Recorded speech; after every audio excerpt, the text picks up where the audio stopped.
عبد الستار ایدھی کو ہم سے بچھڑے 1 سال ہو گیا۔ اس حوالے سے پشاور میں ایدھی صاحب کی روح کے ایصال ثواب کے لیے قرآن خوانی اور دعائیں مغفرت کی گئی۔ کہتے ہیں بہترین انسان وہ ہے جو دوسروں کے لیے اپنی زندگی وقف کرے۔ پاکستان میں اگر کسی نے اپنی زندگی دوسروں کی خدمت کرنے میں گزاری تو وہ صرف اور صرف عبد الستار ایدھی ہی تھے۔ عبد الستار ایدھی کو دنیا سے رخصت ہوئے 1 سال مکمل ہو گیا۔ پشاور خیبر بازار ایدھی سینٹر میں ایدھی صاحب کی روح کی مغفرت کے لیے خصوصی قرآن خوانی کا اہتمام کیا گیا، جس میں نہ صرف ایدھی اہلکاروں بلکہ عام عوام نے بھی شرکت کی۔ لوگوں کا کہنا تھا کہ ایدھی صاحب جیسا شخص صدیوں میں ایک بار پیدا ہوتا ہے۔ ایدھی صاحب تاحیات ان کے دلوں میں زندہ رہیں گے۔ ایدھی فاؤنڈیشن کے اہلکاروں کا کہنا ہے کہ ایدھی صاحب کی وفات کے بعد ان کے حوصلے اور بھی بلند ہو گئے ہیں۔ ایدھی فاؤنڈیشن کے اہلکاروں کا کہنا ہے کہ ایدھی صاحب کی وفات کے بعد ان کے حوصلے اور بھی بلند ہو گئے ہیں اور انسانیت کی خدمت کرنے کا ایدھی صاحب کا مشن وہ جاری رکھیں گے۔ اس موقع پر ایدھی رضاکار کا کہنا تھا، ہم ان کو ہر موقع پہ مس کرتے ہیں، لیکن موت ایک ایسی اٹل حقیقت ہے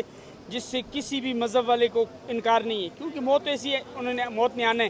لیکن ان کی جانے کے بعد الحمدللہ ان کی مشن میں کمی نہیں آئی، ترقی آئی۔ 1 سال ہو گیا ہمیں ان کی جدائی کا، لیکن الحمدللہ ہم دیکھ رہے ہیں کہ فیصل بھائی جو ہے بہت اچھے طریقے کے ساتھ بہت اچھے طریقے کے ساتھ ان کی مشن کو آگے بڑھائے ہوئے ہیں۔ پشاور کے لیے انہوں نے اضافی ایمبولینسز دی ہیں، صدہ پار چنار کے لیے انہوں نے اضافی ایمبولینس دی ہیں، اور باقی یہ باولپور کا واقعہ ہوا تھا، وہاں پر خود گئے ہیں، زخمیوں کو مالی امداد بھی دی ہے، ان کو پوچھا بھی ہے۔ تو امید کرتے ہیں ان کی مشن کو آگے بڑھائیں گے انشاءاللہ، اور ہر موقع پہ ان کو مس کریں گے۔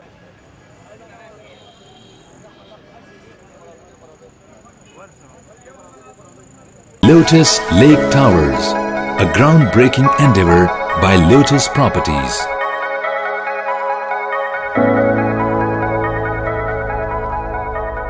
پاکستان بھر میں نمائندگان کا وسیع نیٹ ورک، ہر خبر جاننے کے لیے دیکھتے رہیے TNN TV۔